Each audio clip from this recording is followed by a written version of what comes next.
Hey Finance Fam, welcome back to my channel. In today's video, we're going to answer the question, should you be including your primary residence when calculating your net worth? I personally don't know why this is still such a big debate, but it is, and I'm going to give you some tips and tricks on how to think about your net worth the right way. So our net worth is taking all of the assets that we own and subtracting out any liabilities that we owe, and that's going to equal our net worth. Net worth is something that we should be tracking as people trying to build wealth.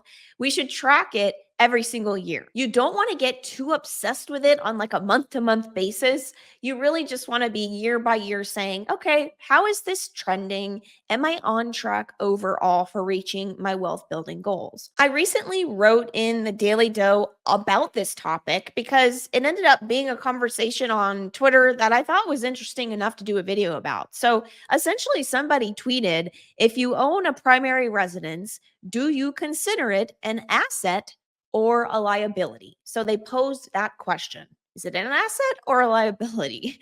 By the way, if you're not subscribed to the Daily Doe newsletter, check out the link in the description below to get subscribed. It's free. So, of course, I respond to this question and say, why are people still debating this? It's really very clear. On your balance sheet, you're going to want to put the fair market value of your primary residence as an asset.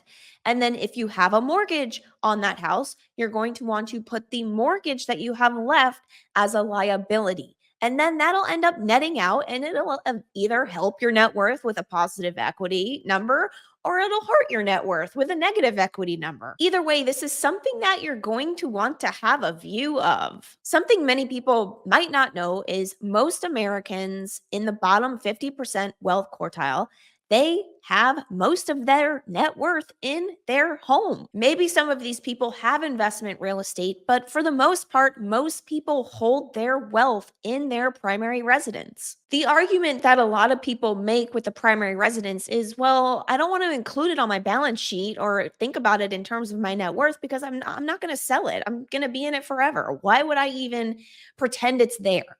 I should out of sight, out of mind. And this is where people probably are going all or nothing with this. So you can have your primary residence or any real estate that you own on your balance sheet, even if you don't plan on selling it anytime soon. You still want to know if there's positive or negative equity in that home.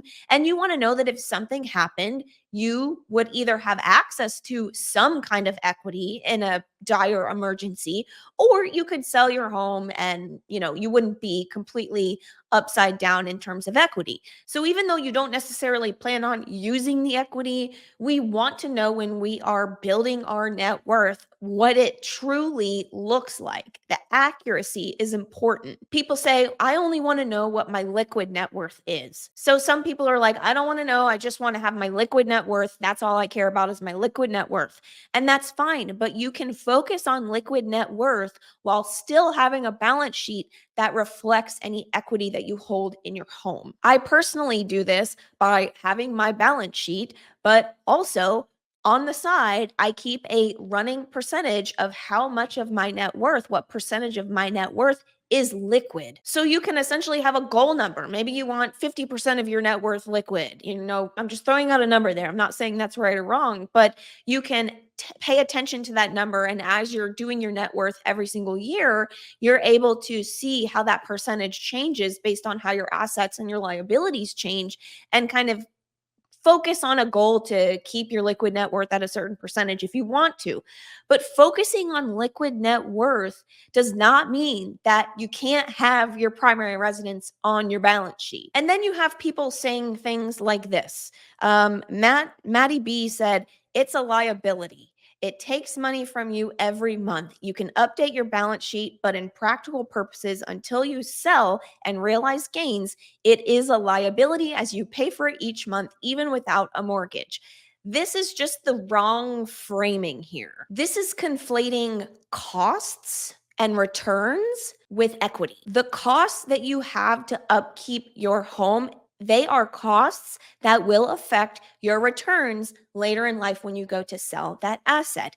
Do not conflate costs that affect returns with equity. They're very different things. Cost to hold assets like real estate, that's going to be reflected on your income statement. And then later down the line, you've tracked all of your expenses to hold that asset so that when you go to sell it, you can go through and calculate the proper real returns after taking into account interest, property taxes, maintenance, all of the things that come with, you know, upkeeping a house. And to be honest, owning a primary residence for a lot of people is almost like a forced savings. When you go to sell that home, odds are you're not really going to be that much ahead. If you've held that house for a very long time and paid a lot of interest, sometimes if you have, say, a $300,000 loan, you can end up paying almost $300,000 in interest over the life of the loan, right? So as you pay down that mortgage and that equity builds up, that equity essentially becomes like a savings account. I have a retiree right now that I'm working with that essentially has paid off their home.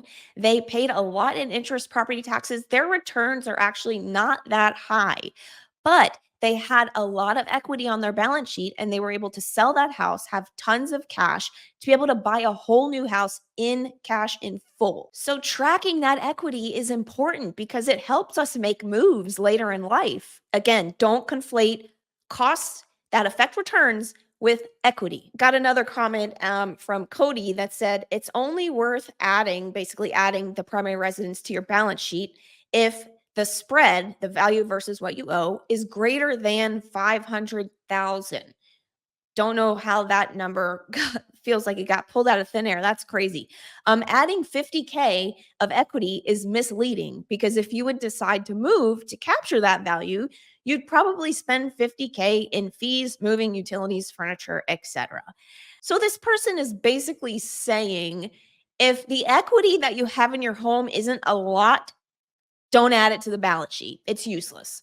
Couldn't disagree more. If you have 50K in equity, when you go to sell that house, even if you spend the whole 50K in equity with moving costs and closing costs and all of the costs, even if you spend all of that money, that is still money that you didn't have to pull from other assets to be able to afford to move.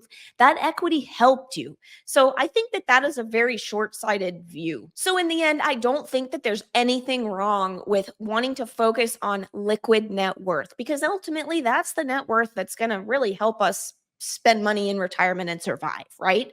But investors have all types of different assets. And, real estate is definitely not as liquid as stocks, but it's still something you can liquidate fairly easily in most conditions. So add it to your balance sheet. And when you want to focus on your liquid net worth, just look at that as a sidecar and see what percentage of your net worth is liquid and focus on that, separately. You don't have to not include your primary residence on your balance sheet because it could end up having equity that could help you down the line in multiple types of situations. All right, finance fam, I hope you found that helpful. What are you going to do with your primary residence on your balance sheet? Do you have a balance sheet? Let's make a balance sheet. Don't forget to hit the like button for me and subscribe to my channel if you're not subscribed, and I'll see you next time.